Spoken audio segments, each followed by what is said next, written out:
When you're on the road or at home, you're unlikely to have your own physiotherapist at your beck and call, but there are several techniques which you can do yourself with the help of a few tools. Now, I expect you've seen people in the gym using those elastic THERABANDs or before a training session. You've probably seen other athletes with physio tape on them, and I am pretty sure that you're going to be familiar with a foam roller. Well, all of these tools are useful for being able to look after your body yourself, but if you were to head out and buy all of them, it could get a little bit pricey. So I'm going to be covering ways in which you can improvise your own tools and use them to treat yourself.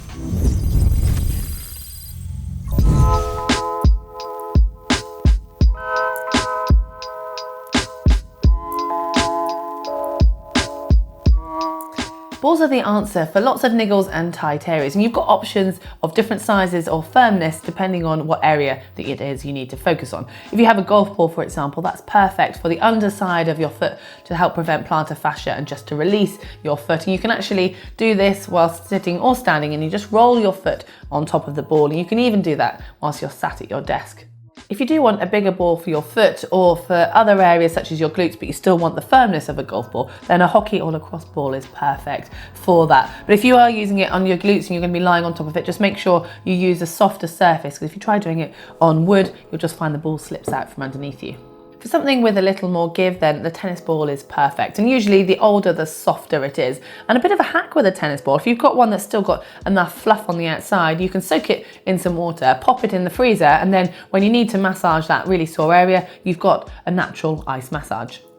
But the tennis ball's usefulness does not end there. You can simply get another one and then pop them in a sock together, tie the sock tightly, or even tape them and basically make a natural monkey nut. So you've got two balls next to each other, and these are then perfect for massaging those muscles either side of your spine. And you can do that by lying on top of the balls on the ground, and if it's the same with a singular ball, or if you want to have a little less pressure, then you can simply rest the ball behind your back and roll up against the wall, and that's another way of a great self-massage.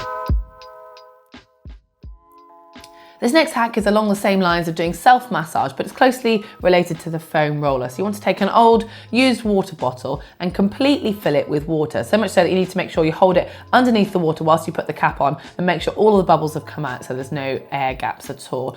And you can then use this to roll your calves, for example. If you've got a 500ml bottle, you might want to use a litre bottle if you want to massage the larger areas. And if you are going to be using this at home for the long term, it's actually a better idea to fill it with sand, as it's just a little bit more easy and a bit more robust for massaging. And then another further hack, if you want to actually have another ice massage, you can put the water bottle in the freezer, but for this time you do need to make sure you leave a gap for the air, otherwise it will end up exploding.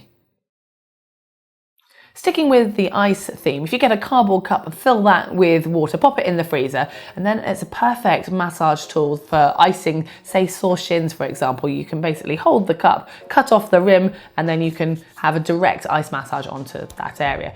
And then the final hack, which might be a little bit unique, but it's one that I used to use before I ended up splashing out and buying a foam roller. If you do happen to have an old drain pipe lying around at home and an old wetsuit sleeve, simply pull the wetsuit sleeve over the drain pipe and voila, you have a foam roller.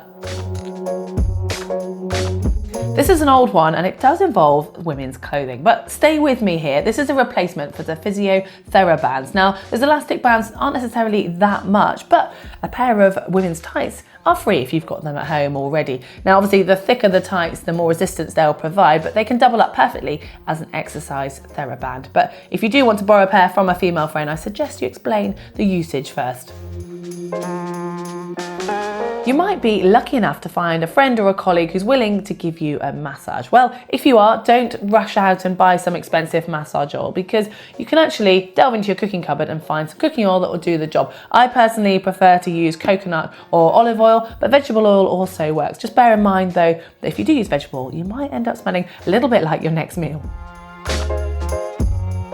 The way that we move and sit can contribute to niggles and tight areas that you might experience during training, but also after. And if you go to see a physiotherapist, the first thing they're going to do is look at how you stand and how you move, and then look to activate some of the muscles which have maybe started to switch off. Now, to complement this, quite often use some physiotherapy tape. For example, around your shoulders, it might be to help you retract them, to put them in the right position to make them move more effectively. Now, this tape is obviously giving you a slight help to be in that position, but more to the point, it's actually acting to remind you to get into that position. So you can actually do this yourself by putting tape on the area that you know needs to be corrected, or you could even use a marker pen, say on your hand, as a little bit of a reminder, or even a memo on your phone, just to tell yourself when you're sat at your desk to make sure you go into the correct position, or whatever it is that needs to be worked on.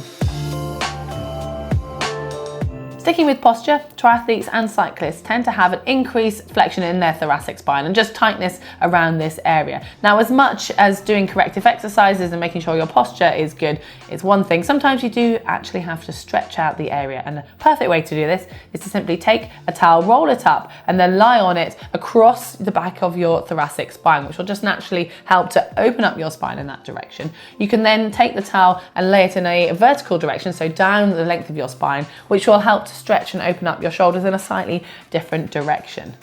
Now, all of these tips are pretty simple and easy, and most importantly, cheap to do, and will hopefully avoid you having several trips to the physiotherapist, as well as saving you dollars in the process. If there are any that I haven't included that you find work for you, please do share them with us in the comments section below. And if you've enjoyed it, give us a thumbs up, find the globe on screen, and make sure you click on that to subscribe and get all of our videos here at GTN.